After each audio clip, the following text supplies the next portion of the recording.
gol Arab Saudi ya murni karena kesalahan pemain-pemain yang tadi disebutin ya. Ya. Termasuk Yakob Sayuri. Yakob Sayuri itu membuat 2 blunder sebenarnya. Gol kedua karena dia menarik kaos yang tidak perlu sebenarnya. Karena si pemain Saudi ini yang mirip Rudiger ini, itu sebenarnya udah jauh dari bolanya. Iya. Jadi nggak usah ditarik sebenarnya nggak.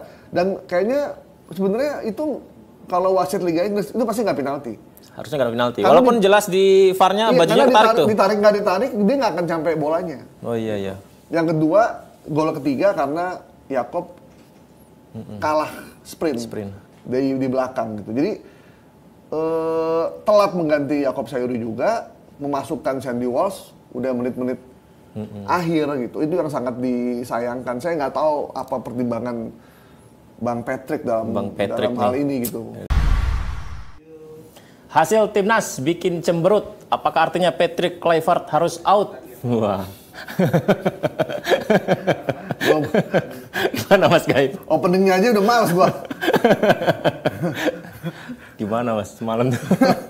Ya memang bikin cemberut seluruh rakyat Indonesia sih memang. Tapi kita bikin 2 gol loh di kandang Arab Saudi loh. Iya, tapi sebelumnya 1 sama. Di sana ya? Iya. Dapat poin 1 poin. poin. 1 lah minimal. Tapi ini kenapa kelihatannya masyarakat kita kecewa, termasuk kita yang para penonton? Karena harapan itu tinggi banget.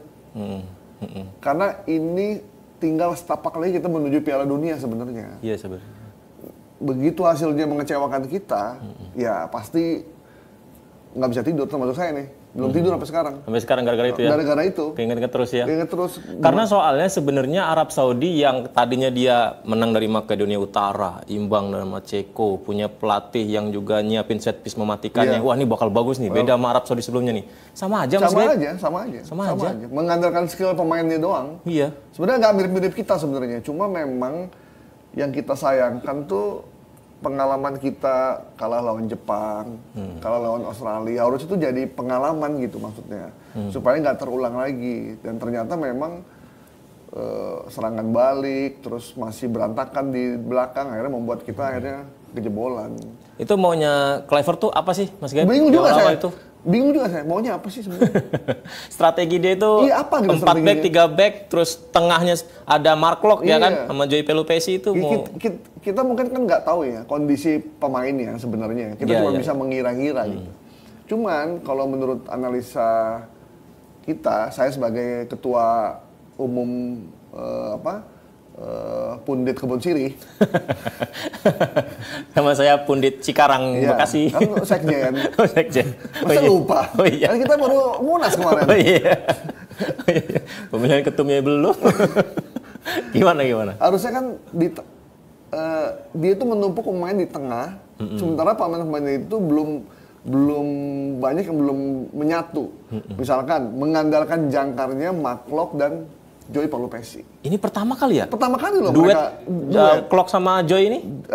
Mark Locke dan Pelupesi. Kemudian di depan mereka ada Kambuaya. Di kiri ada Beckham, Putra. Dan di kanan ada Jonathan. Nah ternyata ini rapuh sekali yang tengah nih. Biasanya kan Pelupesi sama Tom Haye. Minimal sama Justin Hapner. Yang bebat-bebat gitu. Nah ini sama sekali tidak terjadi.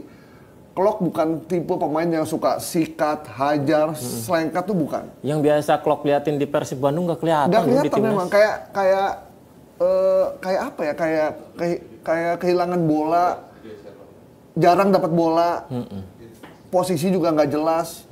Beckham juga hampir mirip-mirip, jarang dapat bola juga, sekali gocek di selengkat jatuh gitu. Mungkin pemain yang kelihatannya mendingan, Jonathan agak mendingan karena itu gol pertama dari dia. Kemudian Ricky Kambuaya, stylish, nggak pantang menyerah segala macam gitu. Dan itu yang kita pikir, aduh ini tengahnya rapuh. Saya pikir mau diganti tuh tengahnya, ternyata sayapnya diganti. Ini Patrick nih kebanyakan main nama SpongeBob gimana ya? Itu Patrick yang lain. Tapi akhirnya Ragnar jadi nggak kelihatan perannya. Apalagi Ragnar di depan. Dia kan biasanya kan waktu sama STE di kiri. Di tengahnya Strike. Kemudian di kanannya Marcelino Ferdinand. Di tengahnya Tom Haye gitu. sama Hafner dan segala macam lah gitu. Nah itu yang kita bilang, aduh ini gimana ya, cuman Iya, dugaan benar kita juga ya. akhirnya terbukti juga. Gol lagi 3-1 udah makin Dan males gitu. 2 gol Arab Saudi ya murni karena kesalahan pemain-pemain yang tadi disebutin ya. Ya, Termasuk Yakob Sayuri. Yakob Sayuri itu membuat 2 blunder sebenarnya. Gol kedua karena dia menarik Baju. kaos yang tidak perlu sebenarnya. Karena si pemain Saudi ini yang mirip Rudiger ini, itu sebenarnya udah jauh dari bolanya. Iya, iya. Jadi nggak usah ditarik sebenarnya nggak. Dan kayaknya sebenarnya itu kalau wasit Liga Inggris itu pasti nggak penalti. Harusnya nggak ada penalti. Karena Walaupun jelas di VAR-nya Iya, bajunya karena ketarik tuh. ditarik nggak ditarik, dia nggak akan sampai bolanya. Oh iya iya. Yang kedua, gol ketiga karena Yakob kalah sprint. Di belakang gitu. Jadi telat mengganti Yakob Sayuri juga, memasukkan Sandy Walsh udah menit-menit akhir gitu. Itu yang sangat disayangkan. Saya nggak tahu apa pertimbangan Bang Patrick dalam hal ini gitu. Gara-gara Bang Patrick. Terus Iya. Ole kan abis cedera. Kita kan khawatir kayaknya emang nggak bijak kalau kita masukin di awal-awal pertandingan ya Mas ya. Ternyata nggak kelihatan dia cedera. Iya, malah kalau kayak gini mah dari awal Dari aja, awal ntar aja ganti di pas di babak keduanya. baru masukin Ragnar gitu. Jadi Masukin Hoki Caraka. Enggak masuk. nggak ada. Oke, Caraka di U23 apa ya? Iya. Atau Gunawan Widianto. Kurniawan Dwilanto. Enggak, minimal Ferry Sandria lah. Iya, Ferry Sandria gitu.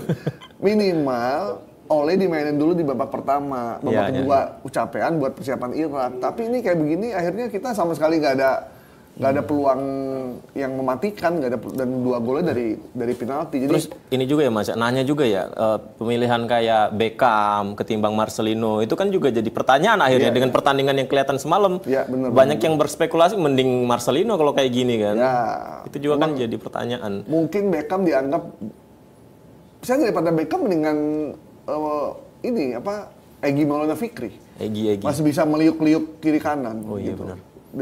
Jadi Beckham itu kan pemain yang stylish ya. Dia bisa menempatkan bola, bisa gocek sedikit, cuman nggak bisa terlampau meliuk itu. Cuma mungkin ketika latihan mereka oke. Tapi ketika udah di laga dengan atmosfer yang sebegitu banyak, mungkin para pemain GR juga. Ya. GR juga mungkin begitu gol pertama, gol kedua udah mulai stres. Tapi harapannya tuh ini jadi evaluasi yang benar-benar serius.